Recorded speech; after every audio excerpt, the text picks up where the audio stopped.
Hello, we are here with Mr. Walt Perko. Hi, Walt. How are you? You are ex-Navy? Yep. What did you do in the Navy? I was a fire control technician. Is there avionics fire control? Avionics. Okay, cool. So tell me what you've got here. Okay, it's robots for education. The first one is the little ball bot. The ball bot teaches numbers, counting, arithmetic, and musical note relationships. All your child does is play with the robot. The byproduct of the play is learning. They don't know they're learning for school. They're just playing with the robot.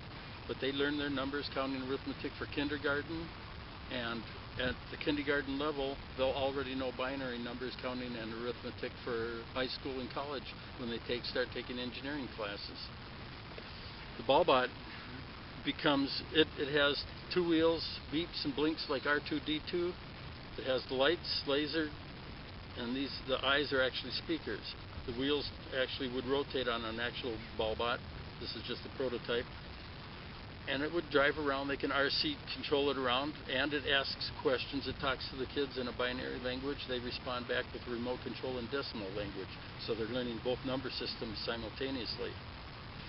The ball-bot, after they outgrow the basic ball-bot, they can take a screwdriver, unscrew a wheel, unscrew the other wheel, using it for mechanical engineering. Because there's motors in here, they can make new mechanics to control it. They can reprogram the thing. There's an optional cable assembly that they plug in on the bottom, and it comes out to a little breadboard so they can study electrical engineering. So it covers the three main ingredients to robotics, which is electrical engineering, computer programming, and mechanical engineering. So they can use it in college. Before they get to college, though, they might want to explore other things in robotics. And that's the dual arm industrial robot kit that I made. And it starts out, you get buy it as a kit or build your own kit, and you just assemble it real simple, adding standard hobby servos. It all just kind of pops together. If I can get this there. So they just keep plugging, and it's designed to be used with rivets. I have screws in here now because this is all prototype, but it's designed to be rivets. And get all the parts in place on the thing. And the ball-bot becomes the head, because the microcontroller in the ball-bot becomes the controller that controls the dual-arm industrial robot. So you just keep putting all the parts together, and you gotta end up with a robot. Nice. This part here is interchangeable. You can put a continuous rotating motor in it, so the robot can drill holes, or you can put grippers on there so the robot can pick and pack. So the robot would go around, pick something up, pick it up, move it over somewhere else, put it down. These go like this too. And you can make the arms with 3 motors, 4 motors, whatever you want, using hobby servo motors. You just have to make sure you get motors that are strong enough to move the weight that you're going to pick up and move around. But it's like a pick and pack commercial robot, but smaller as a hobby. So tell me, how do you come to be able to put this together? You know, there's obviously, you do some design work. Do you have like certain tools that you use, software tools? Right, yeah. I use SolidWorks. Okay. Probably the best CAD program there is today for doing design work for consumer products, or almost any product. Is it used in industry, or is it a learning tool? SolidWorks is from a company called Dassault Industries, or Dassault Systems, in France. They are the guys that invented CAD, computer-aided design. They have their main program, CATIA, which is what Ford, Boeing, Lockheed, Airbus, all the big industries use CATIA. And they shift over and also use SolidWorks because Dassault makes CATIA and SolidWorks. SolidWorks is their computer level, their home computer level version of software. But it's not really designed for the average home. It's designed for the CAD designers, product designers. It's a pretty expensive program. Sure, sure. But it's great. And then you create a CAD file out of it. Right. So I designed the parts in the CAD file. Then I assemble the parts in the CAD file, make sure everything fits. And I even designed circuit boards. I've been using these Parallax homework boards and Board of Education circuit boards. Okay. And so I made a design of this board. And is that a nut can? This is a peanut can. Peanut can. Cool. I love it. Yeah. This is it was a CAN bot before it became a ball bot. Oh, I like CAN bots. That sounds like fun. So I designed the circuit board in the CAD program so that I know that it'll fit into the robots, which is like this one. This big circuit board here is designed to fit inside this robot. So it'll lay flat down inside. And I can see where you have the holes for the eyes and the nose. Right, yeah, you got the face holes. That's for the out. Speakers and the laser and the LEDs. And on the side. On the side is the port where the programming cable can connect to, and then there's the bigger port that's for the motors. Nice. For the wheels. Wow. And how... oh, go ahead, sorry. We got a little visitor. I know. Yeah, you can land. Oh, I'm allergic, so... Oh. Then you better go away, dude. It's a honeybee. If you're okay with it, I'm okay with it. Anyway. Yeah. So the ball bot, the evolution of the ball bot, and there's a video on my website. And that's the El Robotorium website? No, it's at brainless.org. Brainless.org. And then you'll see a picture of the little ball bot, and you click on that, and it'll take you. And there's a video I made of the evolution of it, which is teaching a one-week class at the Oceanside Boys and Girls Club. I had made little circuits to control motors, lights, sound, and sensors, and the kids played with the circuits and stuff. And the other robots that a couple of robot companies donated for the kids to play with, they played with them for a little bit, but they kept coming back to my circuits. I had a bunch of these homework boards that Parallax donated for the class. Nice. And the kids kept coming back to these things. So I decided, okay, I'm going to try and make this even more fun. So I put all the different experiments that I put in different circuits onto one, put it into a peanut can with the motors and a couple of big wheels, which I don't have the original cardboard wheels with me here. You made them out of cardboard? Nice. Well, yeah, I was showing the kids it's simple arts and crafts. Yeah. All the robotics I do is kept as simple as possible. It uses a lot of recycles cardboard, recycles paper, recycles milk cartons, plastic pill bottles. It's all designed for that. But see, this wheel is almost about not really as big as it should be for this robot, but it does fit. So the little CAN bot. Check it. Nice. CAN bot. Fun. With wheels, and you use the remote control to drive it around, play with it. But it's not just an RC car. It teaches kids numbers, counting, arithmetic, and musical note relationships. It also teaches them other skills, like when you are driving it away from you, the left and right turns are the left and right arrows on the remote control.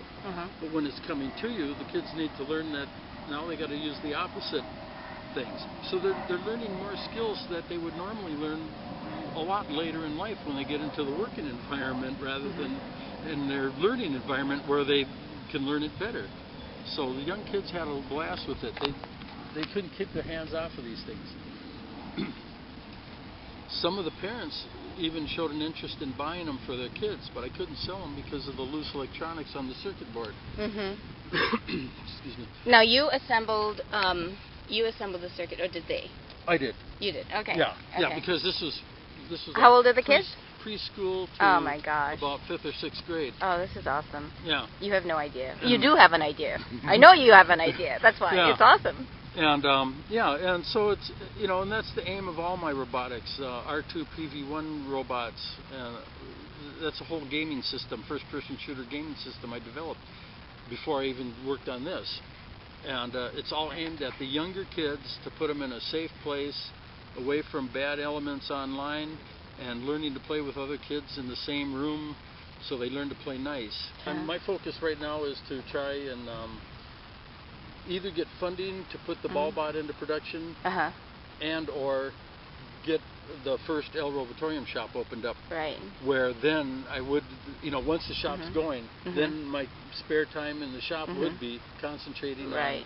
on, perfecting the designs of things for kits to sell, and actually I want to try and build the ball bots to sell.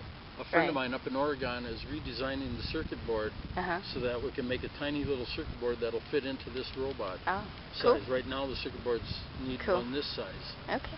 And for a 2-year-old, even this is a little bit.